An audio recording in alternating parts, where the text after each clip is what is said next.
as a woman starts to have children, her desire for sex will change. Somebody has sucked her breast all day. You too want to come and suck the same breast. She has sex. We can have the 3 hours straight if you are ready. After the wedding like this, you see, we run. He's not ready. Bishop, if all women can do national lockup, weddings will be holding every day. And that was God's design. That was God's design. That there will be no premarital sex. And if men want sex too much, they should marry. But you see, most men are staying single longer because every benefit of marriage, they're already enjoying it. Who will buy the car when the milk is free? Nobody will buy the car when the milk is free. Nobody likes responsibility. Are you getting somebody? Yes, women are giving all, they are cooking for him, they are sleeping with him. Sometimes even 2 women are fighting for a man that they're not married to. A man is cheating on 2 of them, then they are both fighting for the useless man. And no matter who wins, you are still a loser. Because the person you marry is useless. So even if you win the battle over the other girl, you have still married a man that is not faithful. So you are still a loser at the end of the day. But that's almost when 2 women are fighting over a man, you notice the women fight themselves. The real person should be fighting is that man that is not faithful, not the other woman. Somebody get what I'm saying? This is very important. So negotiate well. Sex is not love. Don't let anybody fool you. Real love will involve commitments, will involve meeting your needs. Don't train the man from now to think he can get anything he wants. As a woman too, don't train the woman from now to think she can get anything he wants. Real love is commitment. That's what real love is. It's not feelings, not sex. Are you here, somebody? And sex is so interesting because once you introduce it before time, like I said, nothing remains the same. Anytime both of you see or meet each other, what the man is thinking is sex, not thinking to know you. In fact, this way somebody said it, you will get to know somebody better when there's no sex. Once sex comes, he doesn't want to hear. When he comes to visit you, you're talking long, so he's not listening. He's thinking how we could reach the point of sex now. Anytime he's telling you, I want to see you, it's not you he wants to see. When you introduce sex, intimacy reduces. He's no more interested in knowing you. He doesn't want to hear any story. When he says, I want to see you this night, trust me, not you really wants to see. Intimacy begins to diminish from that time. Somebody get what I'm saying? Very powerful. So real intimacy is without sex. It's not sex that builds intimacy. It is intimacy that builds what? Sex. Very important. It's not sex that builds intimacy. It is intimacy that builds sex. Be outside marriage, sex destroys intimacy. I give you a challenge for those of you that have a relationship and both of you are already fornicating. I give you a challenge. The next time you see, try to talk for 2 hours, stop touching yourself. You see, you have nothing to say. I give you a challenge. If you're already fornicating with someone now, you claim you're in love. Spend time tomorrow after this program. Spend 2 hours in a public place. You will see that after 10 minutes, both of you will be on your phone. Because you will have nothing to talk about. Because before, when you meet, you go straight to the point. It's sex you're meeting for. Once you remove sex, you find out, I don't even like this person. Who are you again? What do you say your name is? No intimacy. Before marriage, sex destroys intimacy. It's the other way around. It is intimacy that builds sex. What is intimacy? It means we are actually close. I'm looking at you beyond your body. I'm seeing your past. I'm seeing your present. I'm seeing your future. I'm seeing your personality. I'm seeing your preference. I'm seeing your dreams. I'm seeing your goals. I'm seeing your weaknesses. I'm seeing your desires. Are you here, somebody? That's why it's called intimacy. It's into me you see. You are seeing inside them. Are you here, somebody? So it's intimacy. And like I told you yesterday, I'll give you some facts. Scientists have done research and they found out that people have their best sex in their 50s and their 60s after they've been married for a long time. Because what happens is this: when people get married, yes, the sex is first high. Whenever you have sex with somebody new for the first time, yes, the sexual tension is higher. But everybody will reach a point where sex becomes routine. No matter, except you want to be married every 2 years, or having sex with people for 2 years, or 1 year. But the day you decide to stay with one partner, no matter who, if it's the finest woman in the world or the finest man in the world, that's why you see them Beyonce and all this, or not Beyonce, all these very people that people call sexy and cool. Their husbands still cheat on them. Because no matter who you are, once you have sex regularly with one person for a long time, it will reach a stage where the excitement is not high again. It happens to everybody.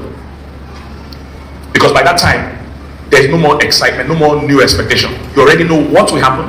You already know how it will feel. You already know everything. So it becomes a bit monotonous. It becomes routine. It becomes almost boring. At that point, you see, that's what separates the boys from the men. Most married men that are used to doing this thing when they were single, 2 years relationship, what they will do at that point is to get side chick. What they don't know is that when they get that side chick too, After 2 years of the side chick, they will get tired again. So what will they do? Side chick 2, then side chick 3, and they will keep going for the rest of their lives. Or the alternative for the guy that has sense and the woman that has sense. That is the point where you're supposed to look beyond sex and invest in each other. That's when you build real intimacy, real friendship, real companionship. And once you begin to work on each other, they said that the sex will now become greater than the first time when it was just physical. Because now both of you really love each other and know each other. And they said, so anywhere from 50s to 60s, that's when the sex is hottest, because both of you are really close at that point. If you have been working on the relationship. Or many people don't work on the relationship. Somebody getting what I'm saying? So in marriage, it is intimacy that feeds sex. It's not sex that feeds intimacy. It's when we are close, when you really love the person. If you're a married person, here, you compliment your wife, you help your wife, you buy her gifts for no reason, you tell her she's beautiful, things like that. That's what makes the sex interesting. A woman too, you respect that husband, you serve him, you bless him, you honor him, things he likes. That's why the sex is great. But for many couples, they've been living a wayward life when they were single, and when that sex gets monotonous, they think what they need is a new sex partner. Except you will have 100 sex partners every time. Even if they give you Miss World, if you sleep with her for 2 years or for 1 year, you will get tired of her, no matter who she is. Somebody getting what I'm saying? So sex is not love. That's number what? 7. So number 8.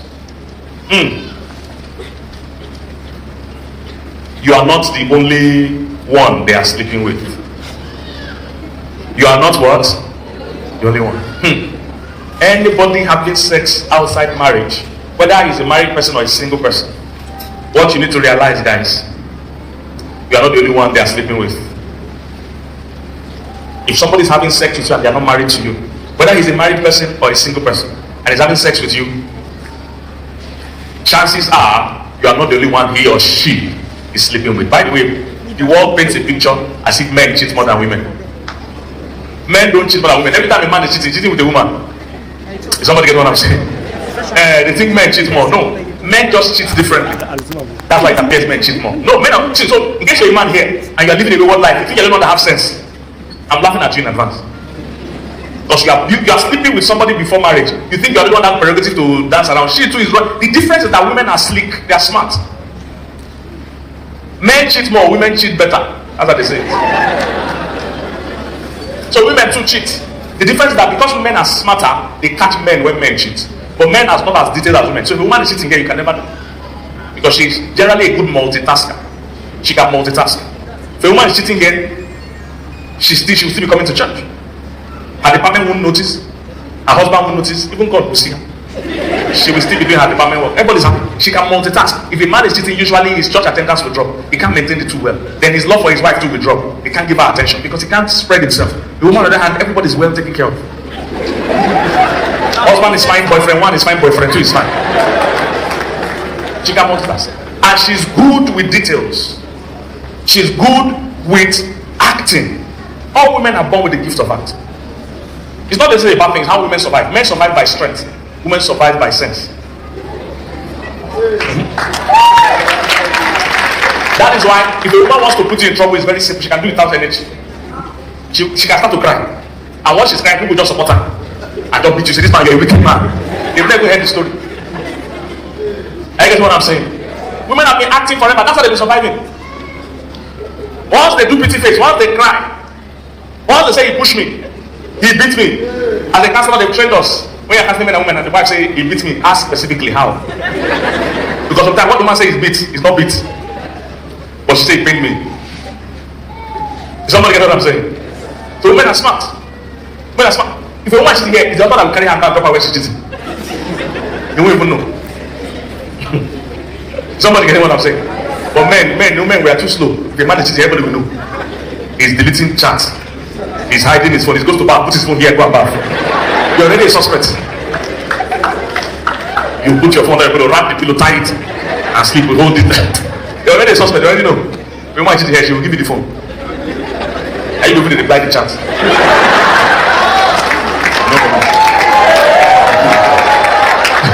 Are you hearing somebody? So don't build those kind of foundations thinking it's a man's world. It's a lie. Every time a man is cheating with a woman. And that woman, whether she's single or married, is also a cheater. If she's cheating now with a married man, she will cheat also in her own marriage. There's a high chance. Somebody get what I'm saying? So for the average person having sex outside marriage, they're having sex with at least 3 people. At least 3 people. Some might be less, many are more, but average has been found out that the average person having sex outside their marriage, whether they're single or not, is doing it with at least 3 people. So listen to why it's bad. If Mr. John is having sex with 3 different girls, those 3 different girls are having sex with 3 different guys. Those 3 different guys are having sex with 3 different girls. Yeah, so before you know it, there are people on the same street that don't talk, but they're having sex.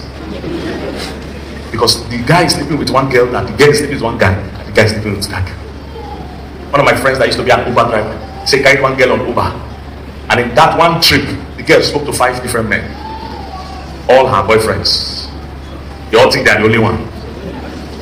He said, at one point, she even changed her voice to one as if she was in the house sleeping. He said, I'm just... He said he was watching film that day. He said, I just woke up. Okay, I will call you back. She called like 5 different men, control all of them. And she was coming from a hotel with one. The average person having sex outside marriage is at least 3 people. So by the time you bring your 3, they bring their 3, those 3 bring their 3, those 3 bring their 3. There are many people in this building that don't talk, but they're having sex by proxy. I'm just sleeping with someone that's sleeping with. Some of you are sleeping with your cousin now, just like not directly. You're sleeping with somebody that's sleeping with her, I'm sleeping with her. Some of you, there are people. 2 girls are sleeping with the same guy, so he's taking, specimen from here, putting here, taking from here, putting here. This is why God said fornication is bad. It destroys. This is where diseases pass from. Are you here, somebody? You are giving each other things. In your mind, you're the only one. You are very smart.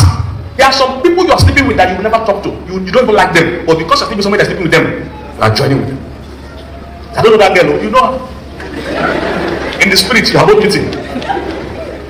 Minimum 3 people. When we did the graph in my church, we saw how it is. That's why you know Benin is from. Of you have exchanged blood with some people in your streets that you don't talk to. But you have rubbed blood already. This is why God destroys fornication and fornicators. It spoils things. Somebody getting what I'm saying? You are never the only one. You are what? Never the only one. If you're having premarital sex or committing adultery, that girl servicing you is servicing other men. That boy is servicing you is servicing other women. Cheating is a nature, it's not an act. Are you here, somebody? Number what is the next one? Number 9. We're almost coming to an end. Celibacy doesn't start from the body, it starts from the mind. Celibacy doesn't start from the body, it starts from where? The mind. A lot of people think to be sexually pure is that I don't have sex, but I'm free to do any other thing I like. No, if you are going to be sexually pure, it starts from the mind. If you are going to see, what we are teaching is not celibacy, what we are teaching is purity. There's a world of difference. Celibacy is I'm not having physical intercourse. Sexual purity is that I'm keeping myself, spirit, soul, and body pure before God. Are you here, somebody? Because many people say, I'm not sleeping with anyone, but you are a champion in sex toys. I'm not sleeping with anyone, but you are watching pornography and masturbating. And you are still not celibate. You are just having sex with spirits. But you are still having sex. Are you here, somebody? So for us as believers, it's not really celibacy we talk about. We talk about sexual purity, which starts from your mind, your spirit, and your body. The body is the least one. In fact, in terms of your sexual organs, your body is one of the least. Your strongest sexual organ is your brain. So if you're already committing fornication, Jesus Christ said it, that if you are looking at a woman to lust after her, you've already committed the act of adultery. So you see where Jesus said it from the mind. Your greatest sexual organ is your mind, followed by your mouth, followed by your eyes. There are many sexual organs that call your body. Your body is the smallest one. So if you are going to talk about sexual purity and you really want to succeed in it, you will start with your mind, your eyes, your lips. By your lips, I don't even mean kissing. By your lips, I mean talking. No sex happens without talking. Before you can have sex, you must talk sex. Somebody's not getting what I'm saying. So if your conversation is not pure, you are not even talking celibacy yet. You're having all kinds of sexual conversation, but you want to keep your body separate. No. It starts with your mind. Jesus addressed that. That if you look at a woman to lust after her, then you have already committed the act of adultery. So start to fight this battle first in your mind. By the help of the Holy Spirit, keep your mind clean. Not that thoughts will never cross your mind. As a human being, it's normal for that, but you can't dwell on those things. Become conscious to guard your mind. You can't keep your body if your mind is let loose. Your mind controls your body. You can't be free to think anything you like, any kind of junk, but you want to keep your body. No, you're already lost. So protect your mind first. Secondly, your eyes. Job said, I made a covenant with my eyes. Why should I look upon